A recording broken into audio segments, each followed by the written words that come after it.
Hi guys, it's Cheryl from YogaBellies, and today I'm going to tell you how to check for diastasis recti during and after pregnancy.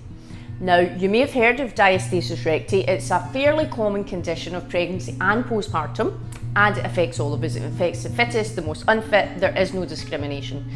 And basically what happens is you've got your right and left halves of your rectus abdominis muscle, and they spread apart at the body's midline, okay? The midline fascia, also known as the linea alba. I'm going to show you a really simple test. Your YogaBellies teacher will be able to do this for you, all right? But if you want to try along with me, here we are. We're going to lie flat on our back with our feet flat on the ground, knees bent, okay? And we're just going to take a few breaths here and relax, because do you know what? It's hard. Life is hard. We're going to place one hand behind the head, and we're going to place the other hand on the abdomen. All right, guys? Can everyone see this okay? We're going to take the fingertips, and we're just going to put them across the midline, okay? So if you just find your midline here, just parallel with your waistline, okay? So just say about here. About the level of your belly button, all right? Now, with your abdominal wall nice and relaxed, so take that back down to the mat, just gently press your fingertips into the abdomen, all right? So just move about, become familiar with the area. And I want you to gently roll the upper body off the floor into a gentle crunch, okay? Now make sure that your rib cage is going to move closer to your pelvis. That's what we want to do, okay? And we're going to move these fingertips as we crunch up slightly like this. We're going to move those fingertips back and forward across the midline.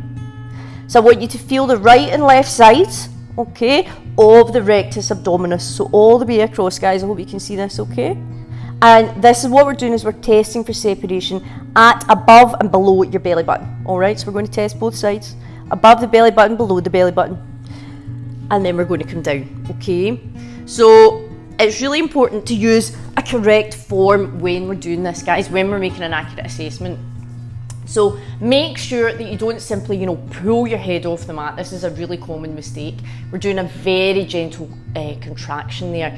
To effectively contract those abs, what we do is we need to move the rib cage closer to the pelvis. Okay, so it's that contraction there. If you don't adequately activate the abdominal muscles, we're not going to be able to identify that full diastasis recti, that full splitting, okay? Now, you can work with your certified YogaBellies postnatal teacher on this, but if you have more than 2.5 finger widths, you have to see your physio or healthcare practitioner, ladies. Very important. Now, I want you to remember as well, is as your rib cage moves closer to the pelvis and the contraction deepens, the width of the gap at the midline will decrease, okay? Now, as I said, don't panic if you feel a hole in your belly button. It can be quite alarming, especially in the first few weeks postpartum. And everyone's connective tissues at this point at the midline is completely lax. And this is because you've been carrying a baby and you've just given birth. But as you recover, your midline will slowly regain its former density, and that's what you're looking for. You want that elasticity to be restored, and that hole is just going to close right back up again. It's going to become shallower, and if you do the right exercises, the correct yoga practice, not jumping back into a full crazy, push-ups, sit-ups practice, taking it gently, attending proper postnatal classes, you're going to be okay. That's going to heal.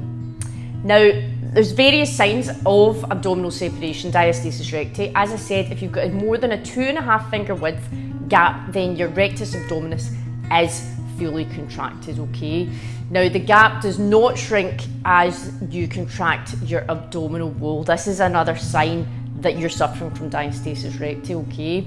And if you can see a small mound protruding along the length of your midline, this is a common sign of diastasis recti as well, guys, okay? So I've shown you how to look for diastasis recti. I've told you some top signs to look out for. Please, please, please do see your healthcare practitioner, but remember, for long-term restoration, and if it's not too deep, you can be working with and alongside your physio in a YogaBellies for Mum and Baby class to restore this postnatally. I hope this has been helpful. Namaste.